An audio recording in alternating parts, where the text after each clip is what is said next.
여러분 중고딩 시절에 집 주변에 있는 학원에 다녔던 기억이 있습니까? 그 시절에 중간고사나 기말고사가 되면 학원 선생님께서 작년 또는 그 전에 내가 다니던 학교의 수학 문제, 영어 문제를 우리한테 보여주면서 문제 풀라고 했던 기억나십니까? 왜 그랬을까요? 그리고 꽤 예전으로 거슬러 올라가면 학교 선생님께서도 과외하셨죠. 학창시절 중학교 때 우리 미술 선생님께서 과외를 하셨는데 미술 선생님이 과외했던 그 집에는 학생들이 엄청 많았습니다. 이유가 뭐냐면 미술 선생님이 참 이뻤거든요. 그리고 이 미술 선생님은 어떻게 알았는지, 그러니까 그 중간고사, 기말고사 문제지를 가지고 와서 우리한테 보여주면서 문제 풀어라 이렇게는 안 했었는데 그 문제를 그러니까 지금 우리가 성장하고 난 다음에 알았던 거죠. 그 미술 선생님이 친한 가령 뭐 사회 선생님이라면, 친한 과학 선생님이라면 야 이번에 어떤 문제 출제했니 물어보셨나 봐요. 자, 그래서 우리한테 자 과학에서 말이야. 그 미술 수업인데 그러니까 미술 과외를 미술을 과외한 게 아니고요. 미술 선생님께서 그때 과외했던 게 수학을 과외하셨거든요. 수학을 잘했습니다, 이분이. 그래서 그분이 맞습니다. 그 유명한 화가들이 상당수가 수학을 잘했대요. 이 미술이라고 하는 게 상당히 수학적인 기법들이 많이 들어간답니다. 구도 등등등이요. 자, 그랬던 적이 있었는데 여러분들은 왜 학원 다닐 때 선생님께서 1년 전, 2년 전 그 학교의 기출문제를 우리한테 보여줬을까요? 그죠? 자, 그게 지금 현 시점에서 우리가 본다면 그게 우리 기출문제인 거죠. 그죠? 그럼 기출문제가 그렇게 중요하다는 얘기입니다. 어떤 시험에서는 기출문제는 다 바이블입니다. 그렇다면 이렇게 한번 생각해 봅시다. 범위를 조금 넓혀서 말입니다. 우리가 지금 공인중개사 시험 준비를 하고 있으니까 공인중개사 기출문제는 그렇죠. 바이블이죠. 절대적이죠. 그런데 이 기출문제 범위를 조금 더 확장시키는 방법이 뭐가 없을까?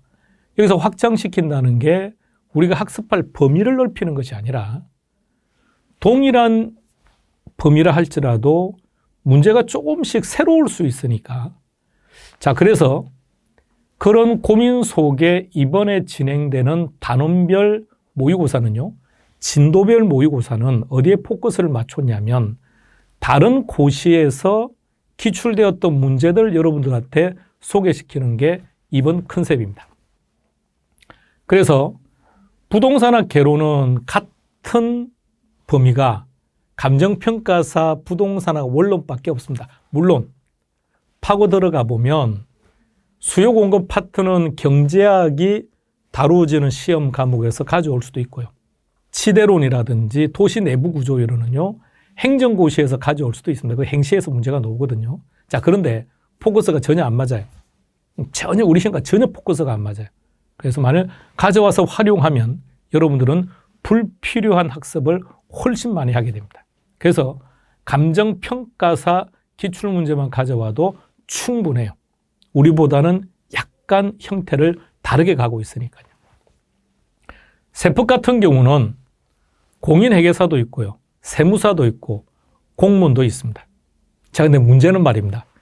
우리나라에서 시행되는 세법이라는 과목이 들어가는 시험에서 뭐가 그러면 중요하냐, 어떤 세목이 중요하냐, 법인세, 소득세, 부가가치세입니다. 이게 70%를 점합니다. 그러면 우리 시험과는 상당수 관련이 없다는 거죠. 소득세 중에서 양도소득세는 보통 계산 문제 1개, 이론 문제 1개 정도 나와요. 그래서 계산 문제는 실제 뭐 우리 시험하고는 뭐 그냥 관계없다고 생각하시고 그 이론 하나 정도예요. 거기다가 공인회계사는 지방세법이 딱 한 문제밖에 없어요.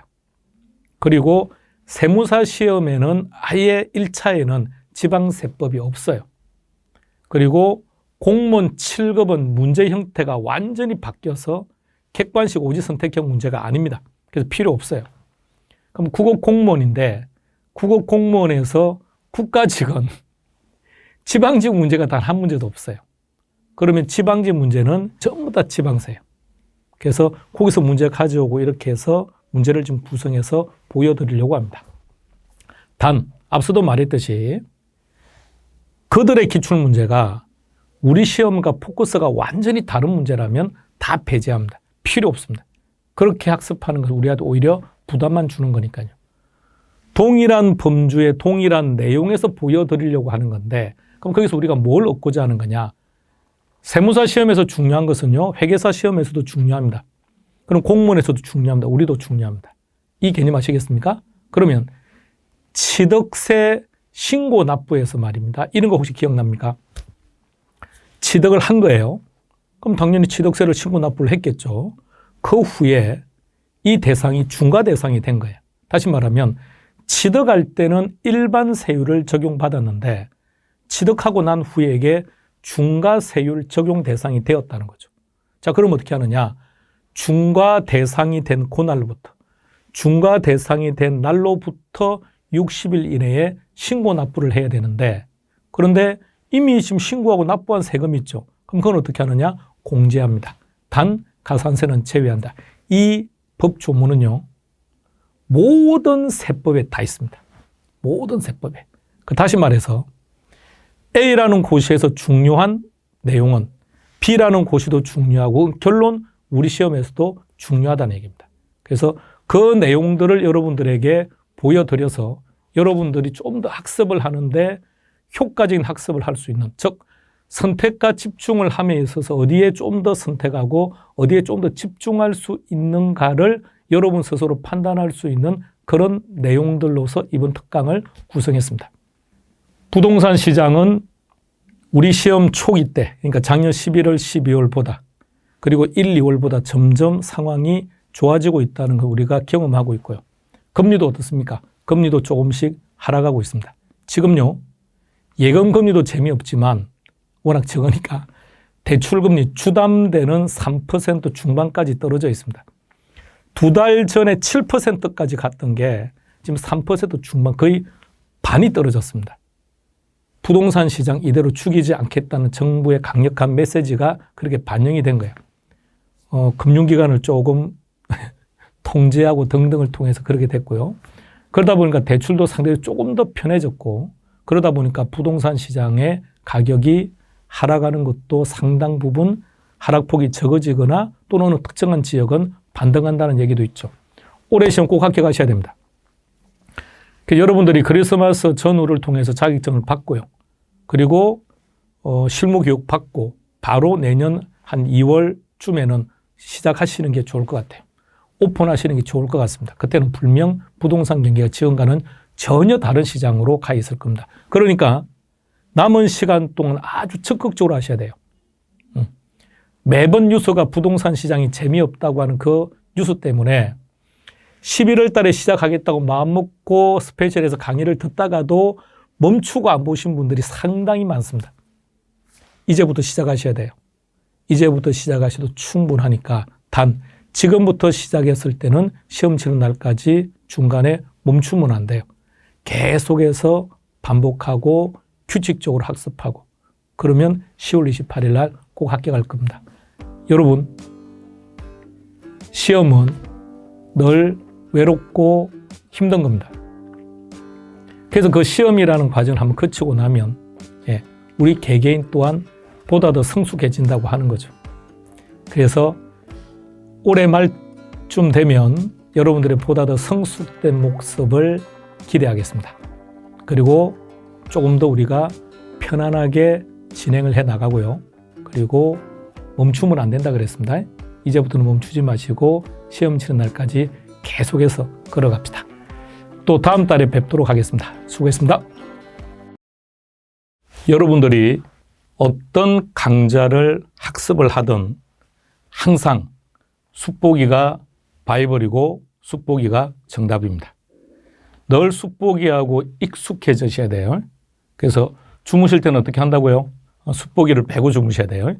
그럼 주무시는 동안 그 안에 있는 내용들 머릿속에 계속 들어갈 테니까 늘 가까이 하세요. 출근해서는 그 책을 펼쳐보기가 사실 힘들 테니까 그러면 그날 어디서부터 어디까지 볼 거야 라고 한다면 그 부분에 해당되는 부분을 핸드폰으로 찍어가세요. 찍어가서 핸드폰으로 확인하고 그래서 늘 가까이. 그러면 지금 우리가 진행할 진도별 모의고사 이 학습을 하시는 분들도 옆에 당연히 숫보기는 같이 있어야 되고 늘 그 숫보기와 친숙해질 수 있도록요. 그래서 시험을 칠 때 이 문제 숫보기 몇 페이지에 있었지? 그걸 몰라도 괜찮아요. 그런데 요건 말이야. 숫보기에 오른쪽 제일 위에 있어서 왼쪽 제일 밑에 있어서 늘 해마다 듣는 얘기입니다. 그러면 페이지까지는 페이지를 기억할 필요 없죠. 그럼 이게 오른쪽 위에 있다, 왼쪽 아래에 있다라고 말할 정도라면 그게 또 옳을 정도라면 숫보기라는 책을 과연 얼마나 봤다는 뜻일까요? 그러니까 그 정도라면 누가 합격을 못 하겠습니까? 그래서 많이 보는 거예요. 많이 보는 것. 그래서 숫보기의 볼륨을 얇게 갔던 이유 아시겠습니까? 여러분들의 회독차를 늘리기 위해서. 숫보기를 700페이지로 만들어버리면 회독차를 어떻게 합니까, 이걸? 이 700페이지를 언제 다 보냐고요. 자, 그래서 숫보기를 100페이지 남짓 정리했던 이유는 회독차를 늘리기 위해서 많이 보세요, 많이. 그리고 한 페이지에 오랫동안 머물러 있지 마시고 계속. 한 페이지에 오랫동안 머물러 있지 말라는 얘기는요. 내가 이 내용을 몽땅 지금 암기하기 위해서 그 한 페이지에 30분을 투자하는 것 개인적으로 별로 안 좋다고 생각합니다. 5분만 보세요. 넘어가세요. 그리고 또 보세요. 그러니까 한 페이지를 30분 보는 것보다는 5분씩 보시면서 6번을 보세요. 그게 훨씬 더 좋을 겁니다. 하나만 더 잔소리하고 가겠습니다. 우리 수험생들 분들의 상당수 분들이 이런 얘기합니다. 내가 분명히 암기했어. 분명히 지금 내가 독서실에 앉아서 암기했어. 그런데 돌아서면 잊어버린대요. 여러분, 40대 중반이 넘어섰다면 이제 암기라고 하는 영역에서는 상당 부분 약해졌다는 우리 인정하고 들어가죠. 동의하시겠습니까? 그렇죠. 그런데 왜 암기를 하려고 하시냐고요. 아니, 이게 앞뒤가 안 맞는 얘기 아닌가요? 암기가 안 되는 암기가 약해졌고 암기가 힘들어지는 시기가 왔는데 이걸 암기하겠다고 덤비니 자, 그러니까 돌아서면 또 생각이 언뜻 안 나고 하니까 자꾸 자신을 비하하는 거 아닙니까? 나는 안 되나 봐, 이렇게. 왜 그렇게 하시죠? 그러니까 암기는 어떤 게 제일 좋으냐? 회독차가 많아지면요. 자신도 모르는 사이에 이게 익숙해져요. 강량군은 그 많은 걸 다 암기를 했을까요? 아니죠. 강량군은 지금 이 행위가 업이죠, 업. 여러분 세법 시간에 공부하시죠? 업이라는 단어가 무슨 뜻이죠? 계속적이라는 뜻이에요. 그러니까 사업을 한다는 얘기는 그 행위를 계속해서 하는, 계속해서. 그러니까 이걸 계속해서 하다 보니까 자, 다른 과목은 모르겠습니다만 부동산 학계로는 여러분이 많이 봤습니까? 강량구가 많이 봤습니까? 얼마나 많이 봤을까요? 그러니까 익숙해진 거죠. 그러니까 자연스럽게 어느 날 암기가 되고 숫보기 그림이 머릿속에 있고 그 숫보기를 만들 때 모든 것을 강량구 머릿속에서 그리고 행동하고 했으니까 그러니까 여러분들도 회독체 만들면 자연스럽게 암기될 테니까 그렇게 하는 것이 효과적입니다. 그리고요. 이번 특강은 이제 진도별 모의고사라고 해서 파트별로 중요한 내용들을 가지고 한번 점검하고 이제 기출문제 특강으로 들어가려고 하는데 자, 이렇게 하셔야 됩니다. 지금 우리가 랜선으로 만나고 있는데 우리가 랜선으로 만나기 전에 당연히 여러분들이 문제를 먼저 풀고 숫보기를 한번 점검하고 오셔야죠. 일단 그렇게 하는 게 좋습니다. 여러분들은 지금 수준은 충분히 그렇게 하더라도 정리가 다 될 겁니다. 그러나 강의는 꼭 한번 들으셔야 됩니다. 강의는 꼭 들으셔야 되고 오늘 첫 번째 파트는 감정평가입니다. 감정평가는 몇 문제가 출제된다고요? 6문제 내지 7문제. 자, 그럼 이제는 이렇게 하자고요. 가령 감정평가는 6문제 내지 7문제가 출제가 되는데 부동산 경기 변동은 1문제가 출제가 되거든요. 그렇다면 6문제 내지 7문제가 출제되는 파트와 1문제가 출제되는 파트에 투자하는 시간이 똑같아서는 안 되죠. 그럼 경기 변동에 내가 10분을 투자했다면 감정평가는 그것에 6배 내지 7배를 투자해야죠. 그건 당연한 논리 아니겠습니까? 그럼 동일한 개념으로 생각해 보세요. 부동산 세법은 16문제죠. 그럼 16문제를 40문제를 학습하는 정도의 시간과 노력을 한다는 것은 타당하지 않다고 생각합니다. 그러면 40문제를 가지고 있는 과목들에 투자하는 시간과 노력에 16문제에 맞는 시간과 노력을 투자하시면 돼요. 그 이상을 한다는 얘기는 불필요한 학습을 하고 있다는 뜻이겠죠. 그렇다면 우리가 조금 더 효율적인 학습을 하면서 자, 감정평가 6문제인데 정리하고 들어갑시다. 자, 그럼 첫 번째 문제는 어디서 나오느냐? 감정평가 이론. 자, 수폭이 딱 펼쳐놔요. 감정평가 이론. 그럼 감정평가 이론은 우리 수폭이 딱 4개다는. 자, 감정평가 찾았죠? 그럼 첫 번째 딱 하나 넘기면 제일 위에 감정평가 기초 이론 돼 있죠. 그 첫 번째 제목이 뭐라고 돼 있죠? 감정평가 분류. 그럼 감정평가 이론은 4개인데 첫 번째 좌측 페이지에 있는 감정평가 분류. 자, 오른쪽 페이지 가니까 가치 이론 나오죠. 한 장 넘기세요. 지역 분석, 개별 분석. 오른쪽 뭐라고요? 가치 재원칙. 요 4개에서 한 문제 나와요. 요 4개에서 한 문제. 그러면 학습해야 될 내용도 분명히 달라져야 된다는 얘기입니다. 첫 번째 감정평가 분류는 오늘 우리가 감평사 기출 문제를 지금 다 보여드리려고 한 건데 그러다 보니까 불필요한 내용도 몇 가지 보이기는 하지만 물론 우리 시험에서 다 나왔던 것들입니다. 그런데 결론은 감정평가 분류는 감칙 7조 그것만 하면 돼요. 쫙 체크하세요. 감칙 7조. 그럼 감칙 7조에서는 뭘 봐야 되느냐? 그것도 사망상. 그것 말고는 볼 게 없어요. 다시 말해서 시험 문제가 너무 구분평가와 부분평가를 바꾸어서 장난치든지 아니면 옳은 지문으로 제시하든지 그거 하나밖에 없어요. 두 번째 가치이론에서는 첫 번째 가격과 가치를 비교하는 것. 가령 가격은 일정 시점에 하나밖에 없다. 가치는 여러 개다. 가치 다원설. 이거 비교하는 것. 두 번째가 가치 다원설에서 2가지 정도는 좀 봐두는 게 안전할 것 같아요.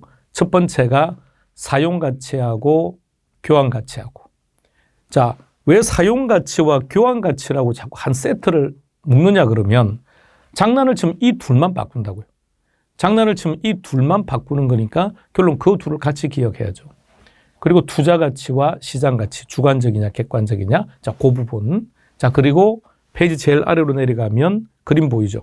이제 우리는 앞에 가치는 가격은 다 뺍시다. 빼고 형성 요인이 발생 요인에 영향을 준다. 그거 하나 기억하셔야 되고 그 다음 발생 요인에는 크게 3가지 물론 세분화시켰을 때 이전성까지 들어가는데 일단 이전성은 무시하고요. 3가지가 뭐죠?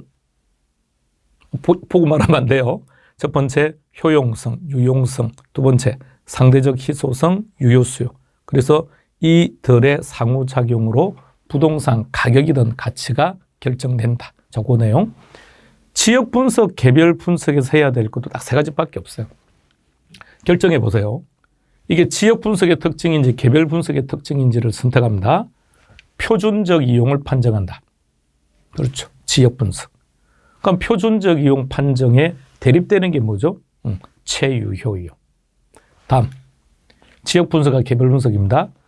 대상 부동산의 가격을 판정한다. 가격 수준이 아니라 그냥 가격이라고 말했죠. 그럼 가격이라고 놓으면 개별 분석. 가격 수준 그러면 지역 분석. 둘 중에 어느 쪽이 적합의 원칙과 관련이 됩니까? 그렇죠. 지역 분석. 균형의 원칙은 개별 분석. 그것밖에 없어요. 끝. 물론 지역 분석의 범위 3개, 인근 유사 동일수 요건은 필요해야 되는데 이것은 어차피 감칙에서 다룰 거니까. 그 다음 가치 재원칙에서는 정답이 뭐죠? 고민하는 척 하지 마세요. 정답은 정해져 있습니다. 적합의 원칙 아니면 균형의 원칙이 답이에요. 자, 그런데 혹시나 해서 또 하나만 더 본다면 대체 원칙이나 기회비용의 원칙이 정답이라면 지문에 뭐가 보인다고요? 동일한, 유사한 이렇게. 하나만 더 정리한다면 변동의 원칙과 예측의 원칙인데 이 지문이 똑같아요. 내용도.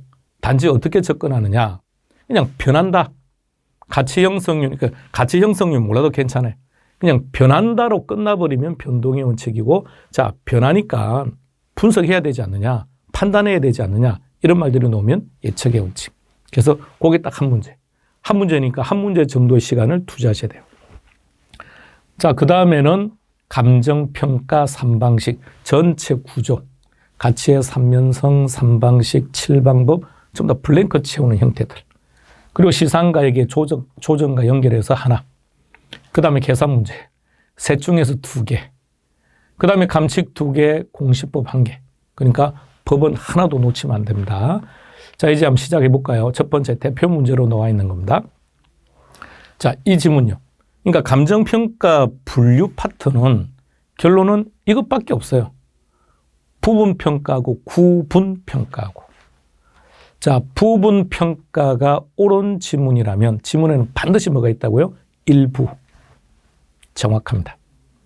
자, 두 번째 가볼까요? 우리가 부동산 가격과 가치를 정의할 때 이렇게 하죠. 가격은 교환의 대가, 교환의 대가. 그러니까 여러분들이 지금 우리가 랜선으로 만나고 있지만 여러분들이 지금 이 강의를 수강하기 위해서 스페셜 에듀의 일정한 비용을 부담했죠. 여러분들이 부담했던 그 비용을 우리는 가격이라고 부르죠. 왜 가격일까요? 교환의 대가니까. 여러분들이 그 비용을 부담한 대가로 이 강좌를 학습할 수 있는 권리를 준 거니까. 교환. 그래서 가격이 교환의 대가라고 한다면 가치는 장래 편익을 현재 가치로 환원한 값이다. 자, 세 번째 갑니다. 가격과 가치의 차이점 중에서 제일 만만한 게 이거죠.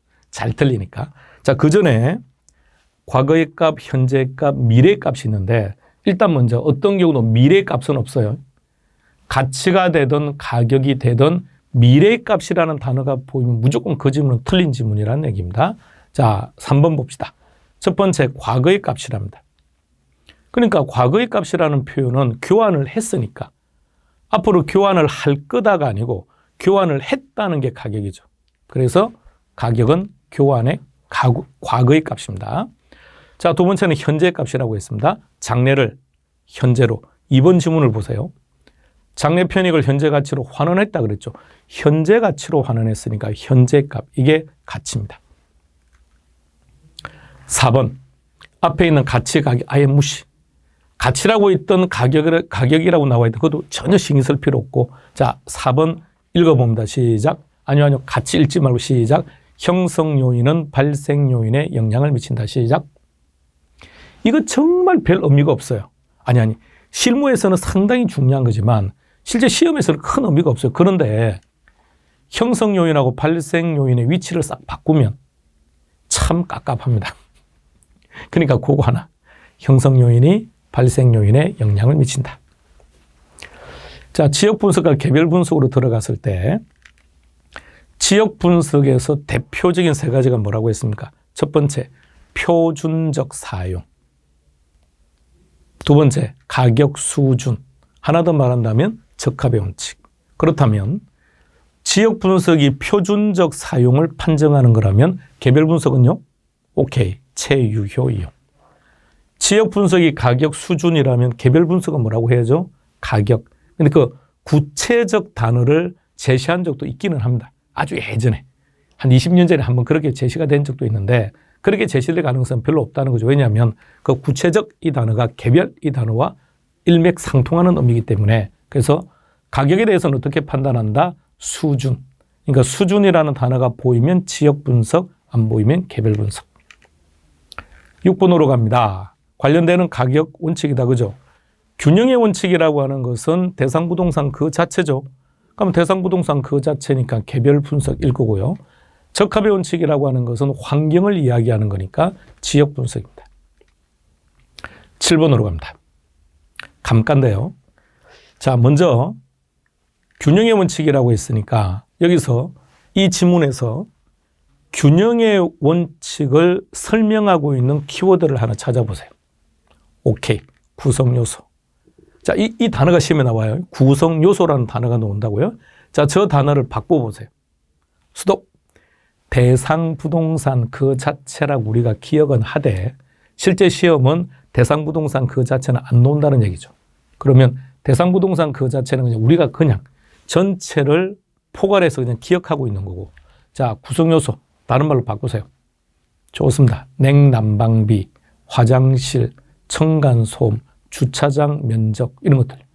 그래서 균형의 원칙은 대상부동산 그 자체를 이야기하는 것이고, 근데 균형을 이루지 못했다고 했는데 균형을 이루지 못했다는 것을 설명하고 있는 키워드 하나를 찾아보세요. 다시요. 지금 균형을 이루지 못했다는 얘기는 뭔가 자, 이 의미를 생각해 보세요. 우리가 늘 예를 들었던 20층짜리 상가 건물에 주차 공간이 50대밖에 안 돼요. 그러면 건물과 주차장은 균형을 이루지 못한 거죠. 그럼 그것을 다른 말로 바꾸면 과잉입니까? 과소입니까? 그렇죠. 과소죠. 그러니까 과소다라는 단어가 보이면 균형을 이루지 못했습니다라는 뜻이에요. 자, 또 하나요. 20층짜리 상가 건물이에요. 20층짜리 상가 건물인데 주차 공간을 10만 대를 주차할 수 있는 공간을 확보했대요. 자, 그럼 이거는 균형이 맞아요? 안 맞아요? 그것도 균형이 안 맞죠. 이건 뭐라고 표현합니까? 과잉. 자, 그럼 여기서 보세요. 균형을 이루지 못한다 그 뒤에 과잉이라는 단어가 보이죠. 과잉이 되든 과소가 되든 다 감가입니다.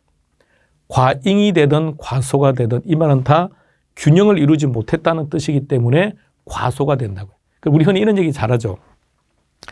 예전에 6, 70년대는 영양 결핍이라서 그죠? 건강이 안 좋았는데 오늘날 살아가는 우리는 영양분이 너무 많아서 과잉된 상태라서 오히려 건강에 문제라고 하고 있는 거 아닌가요? 그래서 과잉이 되든 과소가 되든 감가를 가져오는데 균형의 원칙이 상실되었다는 것은 주차장으로서의 기능이 떨어졌고 냉난방 시설로서 기능이 떨어졌다는 얘기니까 기능적 감가. 8번 갑니다. 찾으세요. 이제 익숙한 지문이죠. 기출 지문이니까. 자, 7번하고 연결시켜 보세요. 7번에서 말하는 구성 요소를 조금 더 구체적으로 말해 보세요. 그럼 이런 것들입니다. 시험은 다 나옵니다. 시험은 구성 요소, 천정 높이, 냉난방비, 화장실, 층간소음 이런 것들이 시험 문제로 나온다고요. 단 우리는 그것을 어떻게 기억하자고요? 그냥 대상부동산 그 자체로 통칭해 버리자는 거죠. 따라서 8번 균형의 원칙이 되는 겁니다. 자, 하나만 더요. 그럼 천정 높이나 냉난방비는 7번에 있는 구성 요소라는 말로 그냥 통칭할 수 있는 것이고 균형의 원칙이고, 그러면 이런 표현을 한번 보세요. 천정 높이가 과대 계량되었대요. 과대 계량되었고 냉난방비가 문제래요. 그럼 그 말은 결과적으로 무슨 뜻이냐? 기능적 감가가 발생했다는 얘기죠. 그러니까 7번 지문처럼요. 균형을 이루지 못하는 과잉 상태다, 과소 상태라고 제시하는 게 아니라 그냥 8번처럼 천정 높이를 과대 계량했다. 과대, 과잉 같은 얘기죠. 또는 냉난방비 문제가 있다라고 말하면서 갑자기 무슨 감가냐고 물어본다면 기능적 감가라는 뜻입니다. 같은 의미. 자, 9번을 보세요. 뭐가 보이십니까? 주택은 주거지역에, 공장은 공업지역에. 이게 무슨 얘기죠? 환경. 그죠? 그러니까 특정 부동산의 가치가 좋아지려면 이 부동산은 주위 환경과 어울려야 된다는 얘기죠. 주택이 주거지역 내에 있을 때는 최고인데 이 주택이 공업지역으로 가버리면 가치가 떨어지지 않습니까? 그 지문을 보면 주택은 주거지역에 있을 때, 상점은 상업지역에 있을 때 최고다. 이게 적합의 원칙. 다음 갑니다. 10번. 어떤 단어가 눈에 딱 들어옵니까? 오케이. 환경. 자, 근데 우리가 이제 항상 말입니다. 이렇게요. 키워드를 보고 답을 찾는 것도 좋고, 아니면 답을 먼저 보고 키워드를 찾아가는 것도 좋고. 어떤 의미냐면, 자, 10번 지문을 보세요. 환경을 보고 오케이, 적합의 원칙이야. 이렇게 찾아가는 것도 좋고, 적합의 원칙을 보고 환경을 찾아가는 거죠. 그러니까 어떤 게 더 편한 건지 여러분들이. 근데 이 경우는 항상 우리가 했지만 적합의 원칙을 먼저 보고 키워드를 찾는 게 훨씬 편해요. 그래야 정답을 찾는 즉 키워드를 협의화시켜서 가는 거죠. 그러니까 적합의 원칙이야. 그럼 우리는 뭘 기억합니까? 주변 환경, 시장, 지역. 그럼 그 단어만 빨리 찾아가는 거죠. 자, 1번 문제 갑시다. 이제 다 끝났습니다. 이제 한 단락. 자, 1번 문제. 감정평가 유형에서 옳지 않은 것을 찾아라 그랬네요. 자, 동그라미 1번 일괄평가랍니다. 이것이 옳은 지문이라면 지문에는 반드시 일체라는 단어가 있습니다. 어차피 보세요. 용도상 불가분의 관계라는 것도 키워드입니다. 그러니까 용도상 불가분의 관계라는 단어만 보여도 일괄평가가 정답입니다. 그런데 동그라미 1번에 일괄평가가 출제가 되면 우리 감칙 조문이 이렇게 통째로 다 나와요. 그럼 어차피 일체라는 단어가 있을 것이기 때문에 다른 거는 기억하지 맙시다. 그리고 일괄평가는 어떤 경우에도 답이 되지는 않습니다. 그럼 답이 되는 것은 뭐냐? 그렇죠. 구분 아니면 부분. 그래서 만일에 이제 올해 시험장에서 이 문제를 만약 딱 만났다면 먼저 지문을 빨리 보면서 구분과 부분이 있는지를 먼저 봐야 돼요. 그러니까 이 같은 경우는 동그라미 3번죠. 3번. 구분평가 보이죠? 오케이. 그럼 구분평가가 옳은 지문이라면 지문에는 뭐가 있어야 됩니까? 가치를 달리. 또 이 단어 보면 안 돼요. 이 단어 때문에 틀렸구나 하면 안 돼요. 가치가 다르다. 정확한 말이죠. 2번으로 갑니다. 지금 보시는 각종 평가는 우리 시험에서 다 나왔던 내용들입니다. 예전에 15문제가 출제되는 시기에. 그럼 다시 말하면 감정평가 분류 파트에서 감칙 7조 중에서도 사망사항만 기억하십시오라고 하는 이유는 15회 때까지는 그렇게 강의한 적이 없습니다. 15회 때까지는 감정평가 분류의 종류가 워낙 많아서 전체를 다 했습니다. 그것만 가지고 한 3, 40분 설명을 해야 돼요. 그런데 지금은 필요가 없어요. 왜? 15문제가 나올 때는 늘 이게 한 문제로 나왔는데 지금은 그렇지 않다고요. 그럼 지금은 출제가 된, 그러니까 최근 15년간 나왔던 문제는 감칙 7조를 벗어난 적이 없다고, 정답이 되는 게. 2번 갑니다. 촉구부 평가는 단어 그대로 조건을 붙인다는 건데 여러분들이 민법 시간에 조건부, 기한부 공부하죠. 어떤 게 확실합니까? 기한부. 그럼 조건부는 불확실하죠. 만일에 이번에 조건부 평가가 맞다면 지문에는 뭐가 나와야 되느냐면 불확실하다는 의미가 나와야 돼요. 상정한다, 전제한다 이런 단어들 안 보이죠. 근데 어떤 단어가 눈에 딱 들어옵니까? 일부만. 따라서 부분평가라고 해야죠. 답은 2번 됩니다. 3번에 구분평가가 맞다면 가치를 달리한다. 4번에 현황평가는 단어 그대로. 그러니까 현황평가는 모르셔도 되는데 우리 감칙에서요. 우리 감칙의 6조에 보면 현황기준이라는 게 있어요. 현황기준. 현황기준이 뭐죠? 현재 상황 그대로. 그래서 지문이 뭐든가요?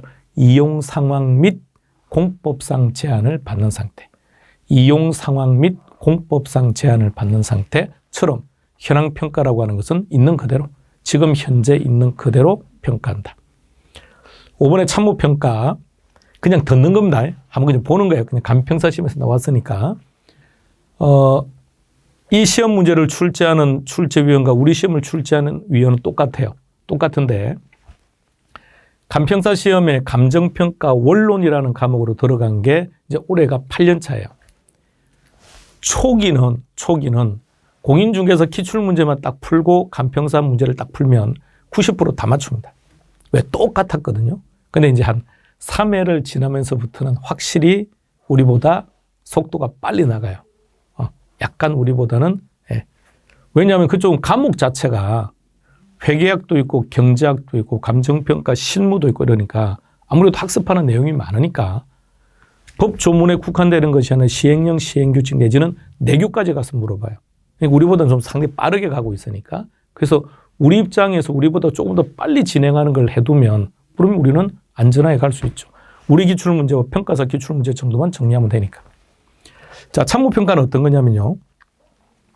감정평가사인 갑돌이가 감정평가업을 하다가 감정평가업을 그만두고 우리은행 직원으로 고용이 된 거예요. 그래서 우리은행 자체 평가를 행하는 거죠. 그럼 이때의 감정평가사는 누구를 위해서 하는 겁니까? 자신을 고용한 고용주를 위해서. 따라서 참모평가가 답이라면 고용주가 키입니다. 이번에 진행되는 진도별 모의고사의 컨셉은 다른 고시에서 출제된 문제들을 여러분들에게 최대한 소개하는 게 목적입니다. 단, 세무사에서도 세법이라는 게 있고요. 공인회계사 시험에도 세법이 있습니다. 공무원 시험에도 세법이 있고요. 그렇다면 공인회계사에서 다루는 세법 문제가 우리 시험에서 출제되는 시험 문제 유형과 동일한 형태냐? 아닙니다. 차이는 다 존재합니다. 차이는 존재하는데 특히 세법 예전으로 올라가면 한 20년 전하고 그때 당시 공인회계사나 세무사 시험과 비교하면 엄청난 차이입니다. 중개사 시험이 엄청나게 단순했습니다. 근데 지금 현재 출제되고 있는 우리 시험 문제는 이미 여러분들이 아시는 것처럼 법 조문의 내용들을 그대로 출제하고 있죠. 그러면 공인중개사 세법 기출 문제가 세법 전에 나와 있는 법 조문을 그대로 출제하다 보니까 결과적으로 다른 고시와 다를 게 없다는 거죠. 근데 여러분들에게 다른 지금 시험들의 문제를 보여드리겠다는 얘기는 공인회계사 시험에서 중요한 것은요, 세무사 시험에서도 중요합니다. 세무사 시험에서 중요한 게 역시 공무원 시험에서도 중요하고요. 그 중요한 게 우리 시험도 중요합니다. 그러면 어떤 시험에서나 취득세에서 제일 중요한 게 뭐냐고 물어본다면 신고 납부와 관련된 절차예요. 그리고 세율 이런 것들이 1순위입니다. 어떤 시험에서나. 여러분들이 먼저 그런 내용들을 보여드리고요. 다음, 매 진행하더라도 조금 더 시험에 적합하게 여러분들에게 제시를 하려고 합니다. 어떤 내용이냐면 종합부동산세 같은 경우는 한 문제죠. 그리고 등록면허세도 한 문제입니다. 그럼 한 문제가 출제되다 보니 과세 대상이 출제되거나 또는 한 문제로서 신고 납부가 출제되거나 한 문제로서 세율이 출제되는 것보다는 한 문제 안에 그들 내용들이 다 들어가는 게 일반적이라면 이번 특강에서도 여러분들에게 등록면허세나 종합부동산세 같은 경우는 한 문제 안에 복합적인 내용이 들어가는 종합 형태들의 문제들을 대부분 제시할 겁니다. 그리고 우리 시험의 출제 경향과 최대한 일치시켜서 한번 여러분들에게 제시를 할 테니까 그 문제들을 좀 여러 번 반복하다 보면 조금 더 아마 익숙해지는 부분들이 발생할 겁니다. 그리고 취득세는 한 번 반 진행하겠습니다. 그러니까 오늘이 1회차죠. 오늘이 1회차니까 1회차는 취득세만요. 그럼 2회차는 뭘 할 거냐면 취득세하고 등록면허세가 한 세트고요. 그럼 3회차 가면 재산세겠죠. 그럼 4회차 가면 재산세와 종부세가 또 한 세트로 이렇게. 그러니까 출제되는 문항수가 다른데 각각을 1회차씩 잡는 것은 그건 합리적이지 못하기 때문에 그렇게 가고요. 양도세는 2회차를 잡을 것이고 그리고 나머지 한 1회차 정도는 전체적 개념들을 한번 설정해 보려고 합니다. 자, 오늘 진행할 취득세 최근 10년간 출제 내용들을 보시죠. 그럼 우리도 여기에 맞추어서 하자는 얘기입니다. 취득세가 세 문제 놓은다고 해서 모든 내용의 학습과 시간을 동일하게 배정하는 것은 타당하지 않아요. 물론 여러분들이요, 세율이 불편하다가 보니까 처음에는 세율에 투자하는 시간이 많을 거예요. 근데 이게 한 3번만 반복되고 나면 세율은 볼 게 없어서 한 5분이면 끝나요. 그렇기 때문에 다른 내용들의 상대적으로 출제 빈도가 적은 쪽에 시간을 많이 할애하는 것은 의미가 없다고요. 그래서 전체적으로 보시면 최근 10년 동안을 기준으로 본다면 취득세는 평균 3문제가 출제가 되었는데 보세요. 제일 출제 많이 되었던 파트가 아래쪽 3개 파트입니다. 종합문제라고 설정한 것은 그 한 문제 속에 비과세도 들어가 있고 납세 문제도 들어갔고 과표도 있고 세율도 있고 이렇게 종합적인 형태들요. 그래서 이번에 여러분들에게 제시하는 문제들도요, 세율, 절차, 종합 문제들을 많이 제시할 겁니다. 그래서 오늘 여러분들하고 처음 다루는 내용들은 특히 이 부분에 대한 문제들이 많이 있을 거예요. 자, 전체적으로 보시면 과세 대상은 최근 10년 동안 출제된 적이 없죠. 자, 그러네 말입니다. 우리 시험 문제를 보면 다음 중 취득세 과세 대상이 아닌 것 찾아라 이렇게 출제된 게 없는데 대신에 이렇게 출제된 적이 많습니다. 다음 중 취득세가 과세되는 경우는 취득세가 과세되지 않는 경우는 다시 말하면 취득행위를 물어본 거예요. 취득행위 또는 비과세를 물어본 거죠. 그럼 우리는 어떻게 학습하는 게 좋으냐? 자, 위에 세 개. 위에 세 개 제목 읽어보세요. 시작. 여러분들이 다 같이 읽어봐야죠. 다시 읽어보세요. 세 개 시작. 오케이.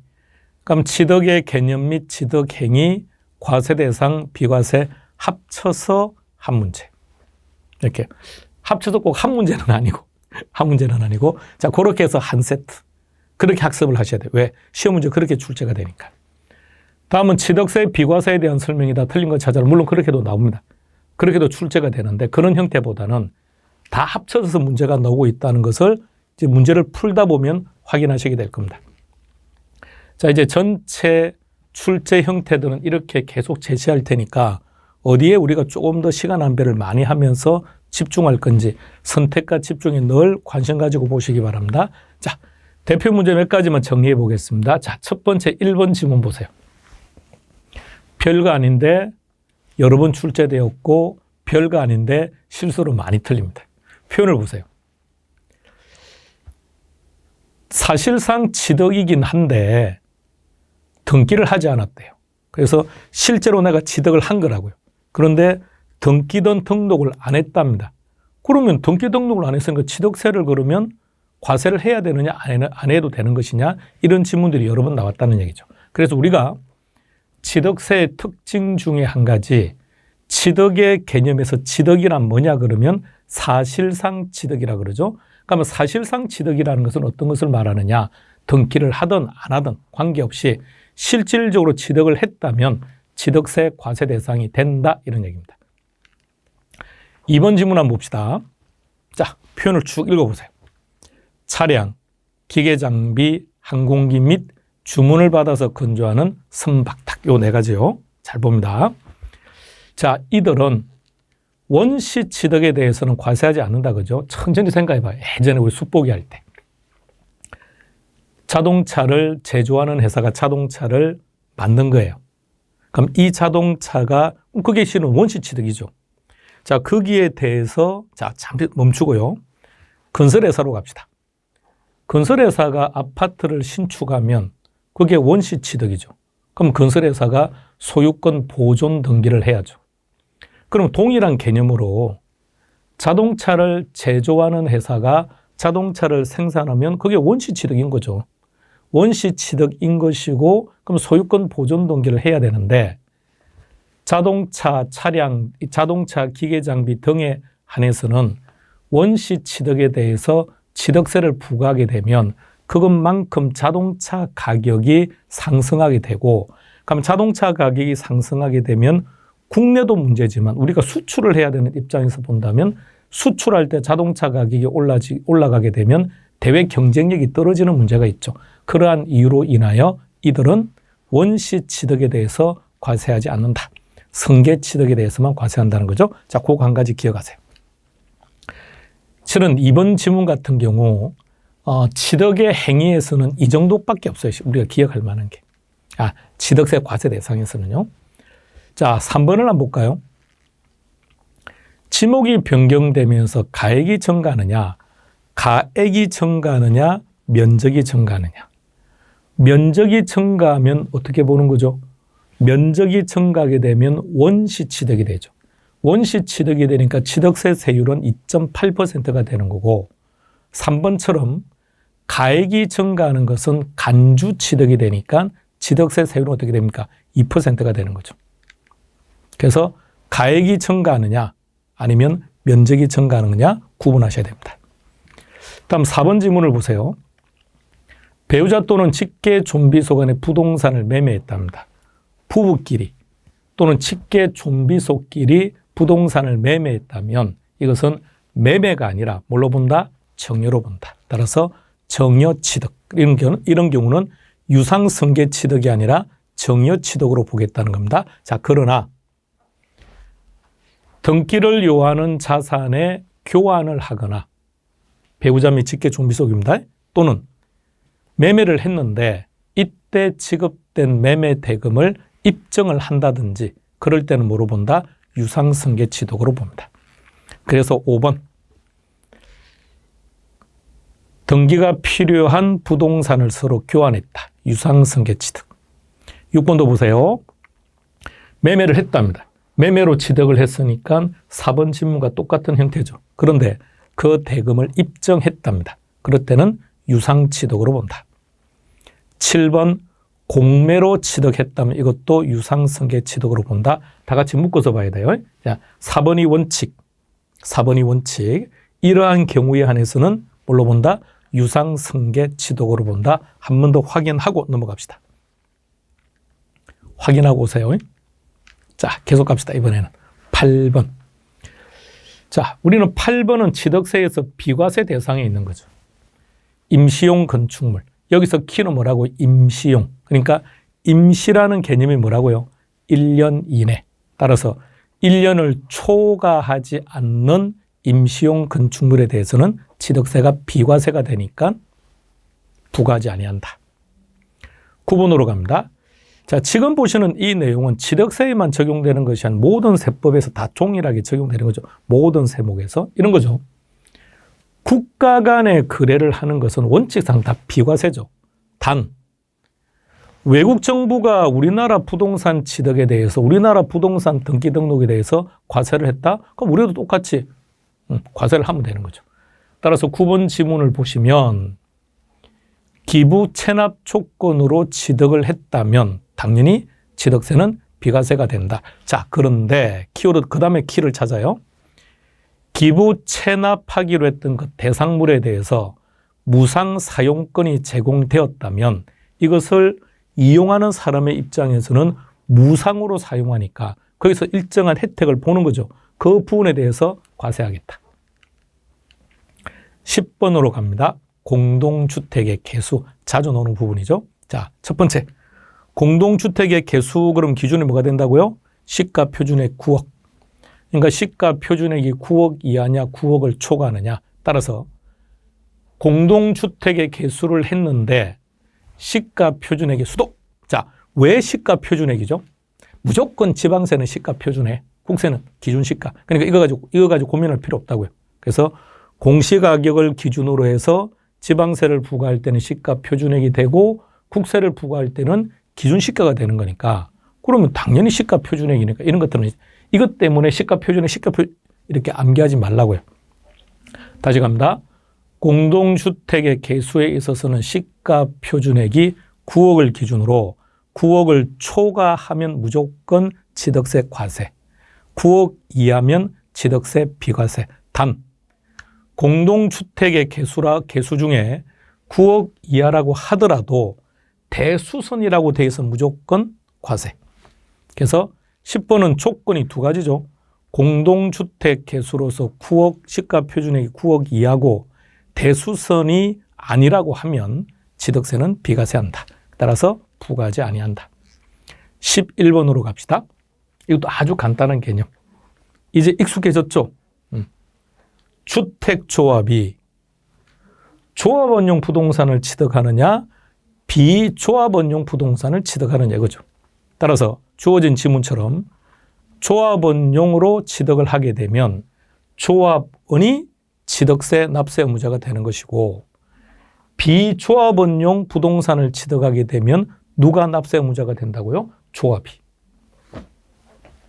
다시 조합원용으로 취득하게 되면 조합원이 납세 의무자. 따라 조합원이 취득한 것으로 본다라는 말은 조합원이 납세 의무자가 되고 조합원이 취득세를 낸다는 얘기죠. 자, 그러나 비조합원용 부동산을 취득하게 되면 납세 의무자는 누가 된다고요? 조합이 된다고요. 자, 이제 과점주주. 자, 이번 문제, 이미 지금 문제 보셨겠지만 과점주주에 대한 문제는 그냥 다 보여드렸습니다. 확실하게 마무리하시기 바랍니다. 자, 12번. 키는 뭐죠? 법인 설립 시에 과점주주가 되면 이 경우는 취득세를 과세하지 않는다. 설립할 때 과점, 그러니까 어떤 회사가 주주들을 모집하는 게 쉬운 게 아니라고요. 어렵다 그랬죠. 그러한 상황에 특정인이 많이 주식을 취득했다고 해서 이것에 제한을 하면 안 된다고요. 그래서 설립 시에 과점주주가 되면 취득세는 과세되지 않는다. 그런데 그 다음 보세요. 그러다가 최초로 과점주주가 되면 어떻게 되는 거죠? 그 전체에 대해서 전체 모든 지분에 대해서 취득세가 과세됩니다. 14. 이미 과점주주였는데 주식 비율이 증가했대요. 이럴 때는 어떻게 합니까? 증가된 이 비율. 왜냐하면 저 부분은 이미 취득세를 다 과세를 한 거니까 추가로 증가된 부분에 대해서만 취득세를 과세한다. 마지막 15를 보세요. 과점주주, 그러니까 우리가 말하는 과점주주는 꼭 1인이 아니라 그와 특수관계자를 말을 하는 거니까 이제 특수관계도 이제 법이 개정되면서 뭐 사촌 내외 다 들어가는데 기존보다는 좀 범위가 좀 좁아졌고 구체화되었습니다. 근데 뭐가 과점주주인지 알 필요 없고 특수관계인지 알 필요 없는 거니까. 자, 과점주주 그러면 주주 1인과 그의 특수관계자를 합친 거죠. 그래서 집단 내부에서 주식이 이전되었거나 같은 과점주주에 속하는 그 특수관계인 사이에 주식이 이전되었거나 집단이 소유하는 총주식의 비율에 변동이 없다라고 한다면 그러면 취득세 과세하지 않는다. 자, 이제 문제 한번 들어가 볼까요? 1번 문제. 유상취득으로 보지 않는 것을 찾아라 그랬는데 이 지문은 물론 한 문제로 구성했습니다만 무리시험에서도 단골 문제고요. 공무원 시험에서도 아주 단골 문제입니다. 먼저 들어가기 전에요. 여러분들에게 기출문제를 많이 보여드리겠다고 했는데 우리나라에서 시험 과목에 세법이 들어가는 그런 시험에서는 중요한 세목이 뭡니까? 그럼 딱 세 가지가 있습니다. 법인세, 소득세, 부가가치세. 어떤 시험이나 이 세 가지가 70% 이상을 점합니다. 그리고 나머지 30%에서 거의 한 25%가 우리 시험 범위로 따진다면 조세 총론 파트예요. 근데 일반 시험에서는 조세 총론이라는 파트가 아니라 국세기본법, 국세징수법 또는 조세본 처벌법 이런 법들이에요. 그런 법들을 묶어서 우리 시험 과목에는 조세 총론이라고 되어 있는 거예요. 자, 그러다 보니까 공인회계사 시험에서는요, 40문제 중에서 지방세가 딱 한 문제 있습니다. 한 문제 있거나 아예 없거나 그렇고요. 그리고 세무사 시험 1차에서는 지방세가 단 한 문제도 없습니다. 세무사 2차 시험은 논술형이거든요. 그 논술형에 지방세가 있습니다. 그래서 세무사 공부하시는 분들은 지방세를 2차 논술형으로 학습하지 객관식으로는 전혀 학습하지 않습니다. 그리고 공무원 시험은 9급, 7급인데 7급은 이제 시험 제도 자체가 바뀌었습니다. 직무 능력을 평가한다고 해서 어떤 형태냐면 지금 로스쿨을 졸업한 사람이 변시는 다르고요. 로스쿨 들어가기 위해 시험 보는 것과 똑같아요. 그래서 우리가 로스쿨 들어가기 위해 시험을 보면 그 시험 문제가 법과 관련된 내용일 것 같죠? 아닙니다. 그런 거 하나도 없습니다. 어떤 거냐면 국영수입니다. 국영수. 그러니까 수능형이에요. 수능형. 그래서 지금 시험 문제가 대체로 이렇게 많이 바뀌어서 7급도 수능형, 쉽게 말하면 수능형인데 이제 시험 내용은 이제 수능형이 아니라 직업적 성평가 이런 것들이에요. 그러다 보니까 객관식이 아닙니다. 주관식이에요. 그럼 세법도 가끔 주관식으로 나와 있어가지고 우리 시험과는 전혀 관계없고요. 근데 9급 시험 중에서도 국가직 같은 경우는 지방세가 단 한 문제도 없습니다. 그러면 지금 여러분들에게 앞으로 지금 보여줄 기출문제들, 특히 지방세와 관련된 기출문제는 공인회계사에서 한 문제씩 나오는 그 문제하고 지방 공무원요. 그러니까 공무원 중에 지방직은 말 그대로 지방세입니다. 이게 참 세무직 공부하시는 분이 힘든 게 국가직을 할 때는 법인세, 소득세, 부가가치세 그리고 조세범 처벌법 등을 해야 돼요. 그런데 지방세를 할 때는 지방직을 할 때는 오로지 지방세만 해야 됩니다. 범위도 우리보다 훨씬 넓어요. 담배 소비세 자주 나옵니다. 막권세 이런 것들이 시험 문제예요. 그래서 지금 여러분들이 제시되는 문제들은 지방 공무원 시험에서 나왔던 문제들을 많이 제시하게 될 겁니다. 1번부터 4번까지는 어떤 내용인지 아시겠죠? 자, 원칙을 생각해 보세요. 배우자나 직계 좀비 속 간에 부동산을 매매하면 이것은 유상취득으로 보는 것이 아니라 뭘로 본다고요? 정려취득이라고요. 그러니까 아니 유상취득과 정려취득은 결론은 취득세를 낸다는 건데 뭐가 다르냐? 세율이 다르죠. 세율이. 자, 그래서 하나씩 들어갑니다. 동그라미 1번부터 4번까지 들어가기 전에 원칙을 먼저 기억합니다.